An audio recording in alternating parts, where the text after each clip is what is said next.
So, as of writing this, I'm roughly 3 hours into Neverness to Everness, and I think I can make my decision on the game so far.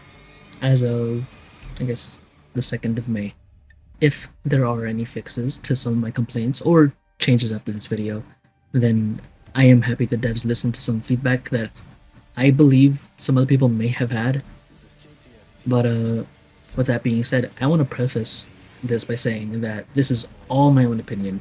I actually somewhat enjoy the game. If you enjoy the game, cool. If you hate it, let me know why. And yeah, alright, let's get into it.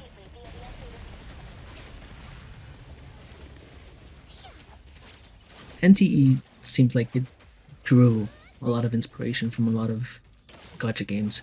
Now, this isn't bad. Hell, some would even say that imitation is the sincerest form of flattery. The combat seems to sprinkle in some hints of Wuthering Waves and Zenless Zone Zero. The combat is combat. It's genuinely nothing to write home about, but I believe it has enough redeeming qualities in it to save it from being sent to the depths of the bad. The combat doesn't feel as flashy as it is in ZZZ or Rua, but to some that could be a good thing. Like for me, I enjoy combat. I enjoy feeling the impact I am making against the oddities, but I also like seeing and having above 60 FPS. Okay, let's talk about the elephant in the room. That's right, there is no 50-50 in this game, which means you receive the character on the specific banner within at least 90 pulls. Though I will say that as of right now, it seems like we have enough Analyth, this is your Primo Gems, Astrite, Polychromes, or Aura Barrel, to at least obtain the first copy of the character. One thing that is to praise about the gacha mechanic in this game is that specific awakening buffs aren't locked behind specific awakenings.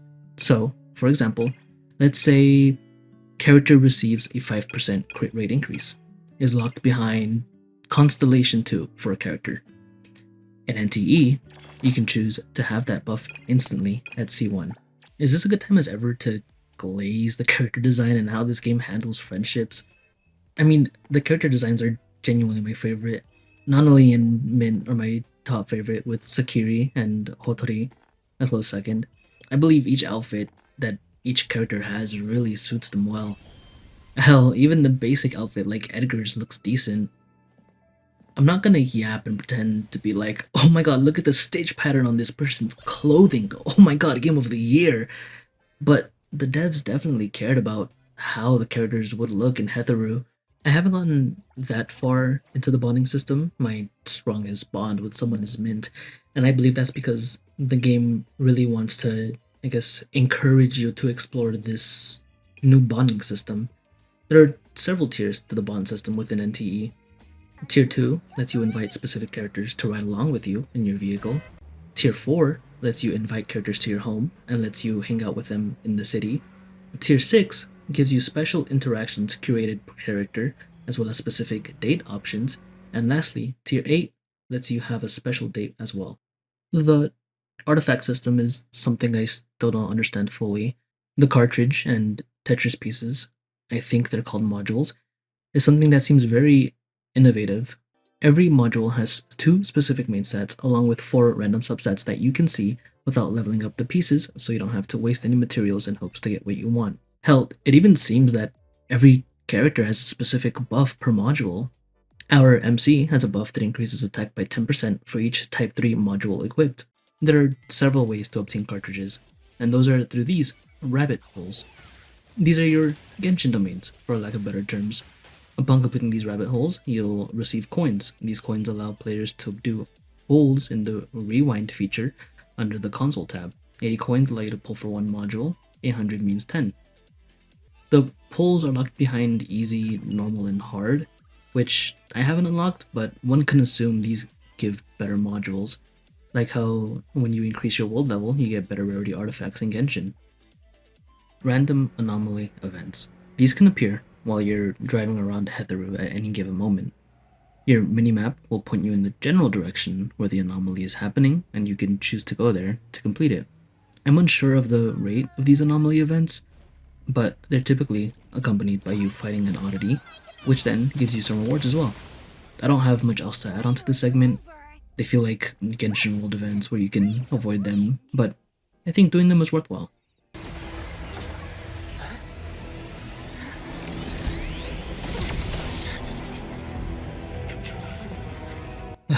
Oh boy, here we go.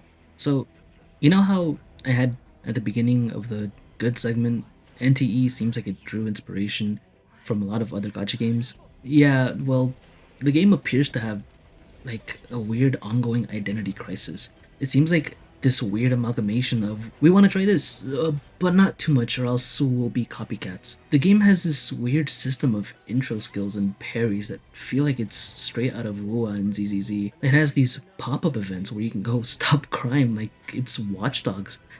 Then obviously you can choose to purchase properties and cars, which, you know, very similar to GTA. I'm not saying that a game can't do this. I mean, hell, look at Ananta. That thing is like the Avengers Endgame of video game features. I don't particularly hate the mixture, I just wish a game would innovate for once. Which I know is hard to do when there's been like 100 gacha games before you. Okay, let me ask you this. When you think of the mainstream gacha games, Genshin, Star Rail, WoBA, Arknights, Enfield, what do these games have in common in relation to the game's story? You're playing as the amnesia riddled MC who doesn't know who they are or what they're doing.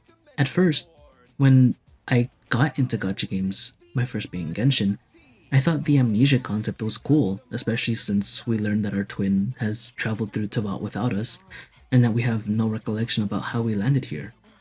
But we set out to find them. But then we played as Stell or Kalis in Star Rail, and I was like, okay, same company, same plot, fair. But then the same plot happens in Wuthering Waves, where we play as Rover. Now, I'm playing Enfield, and I felt like Enmin's amnesia was properly explained, with Prodiga telling us how important we are to Enfield Industries and how much of an important figure we are in Valley 4. For NTE, Alfred just goes, yeah, it seems you have no memories, lol. And then we go, yeah, that's right, lol. And that seems to be it. And we just move on from it, which is like, why? Following up on this, I believe I should touch on the art direction.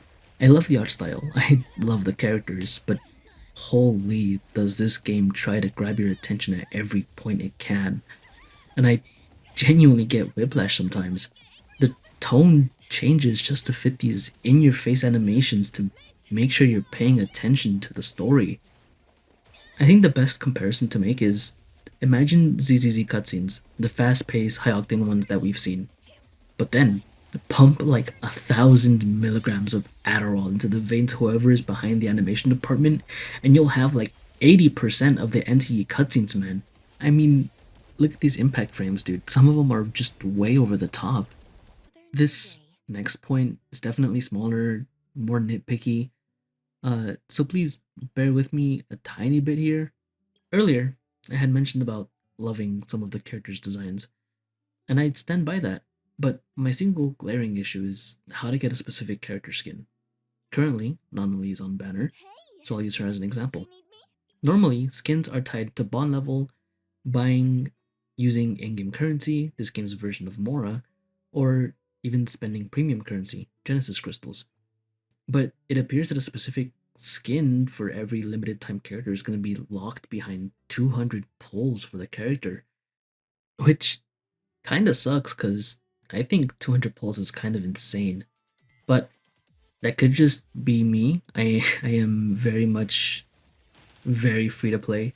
So maybe that's just, the moneyless soul in my heart speaking. Anyways, thank you guys so much for watching. I know this was, I think I actually expected it to be a lot shorter, so I'm sorry for this video being as long as it is.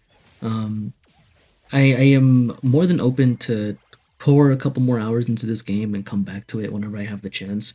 This game's a lot of fun, besides a lot of my small, silly crybaby complaints. So yeah, if you watched this far, have you played NTE? Will you play NTE? If you have, what's your favorite thing about it? What's your least favorite thing about it? Um, what else do YouTubers say? Make sure to like, comment, and subscribe. I don't know what my next video is gonna be, but this was a lot of fun. I had a lot of fun writing and recording this. So yeah, thank you guys so much for watching until the end, and I'll see you next time. Also, why the fuck are we using Unreal Engine 5?